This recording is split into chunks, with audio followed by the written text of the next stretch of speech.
Hello दोस्तों, इस video में हम बात करने वाले हैं लिस्टेड कंपनी, बैंकिंग कंपनी और फाइनेंशियल इंस्टीट्यूशन।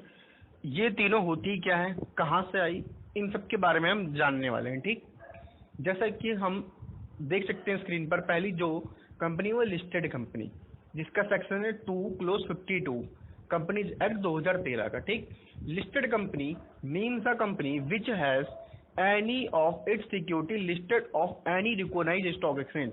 मतलब कि लिस्टेड कंपनी वो कंपनी होती है जिसके सिक्योरिटीज किसी भी रिकॉग्नाइज्ड स्टॉक एक्सचेंज पर लिस्टेड हैं।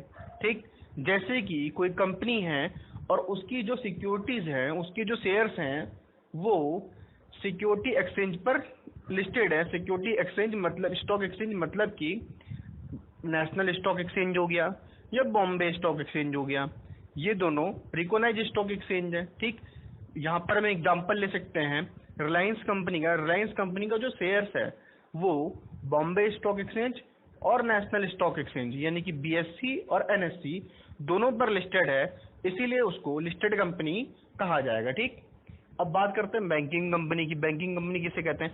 Section 2 clause 9 banking company means a banking company as defined in clause C of section 5 of banking regulation act 1949। मतलब कि कंपनीज एक्ट 2013 के सेक्शन 2 क्लोज 9 ने बोला है बैंकिंग कंपनी वो कंपनी होती है जिसको कि section 5 clause C of banking regulation act 1949 में डिफाइन करा गया है। ठीक, बैंकिंग कंपनी वो कंपनी होती है जिसको बैंकिंग रेगुलेशन एक्ट 1949 के सेक्शन 5 क्लोज सी में डिफाइन करा गया है, वो बैंकिंग कंपनी होती है। ठीक, अब फाइनेंशियल इंस्टीट्यूशन की बात करते हैं। Section 2 close 39 financial institution include A schedule bank and any other financial institution defined or notified under the Reserve Bank of India Act 1934।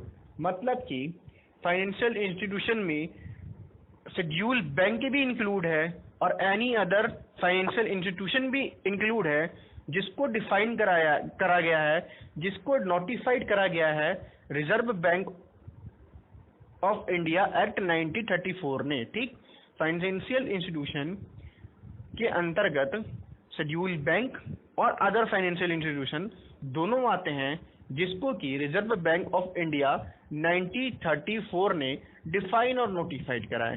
ठीक, तो इस वीडियो में हमने बात करी तीन कंपनी।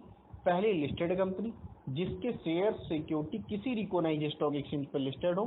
दूसरी बैंकिंग कंपनी जिसको कि बैंकिंग रेगुलेशन एक्ट 1949 के सेक्शन 5 क्लोज सी में डिफाइन करा गया हो, वो बैंकिंग कंपनी है। तीसरी कंपनी के बारे में हमने बात की फाइनेंशियल इंस्टीट्यूशन, जिसको कि reserve bank of India act 1934 ने डिफाइन करा गया हो, नोटिफाइड करा गया हो, जिसके अंदर शेड्यूल बैंक और अदर फाइनेंशियल इंस्टीट्यूशन शामिल है। शेड्यूल बैंक के अंदर कॉमर्शियल बैंक भी हमारा आता है। ठीक, वीडियो को लाइक करें, सब्सक्राइब करें, शेयर करें। Thank you.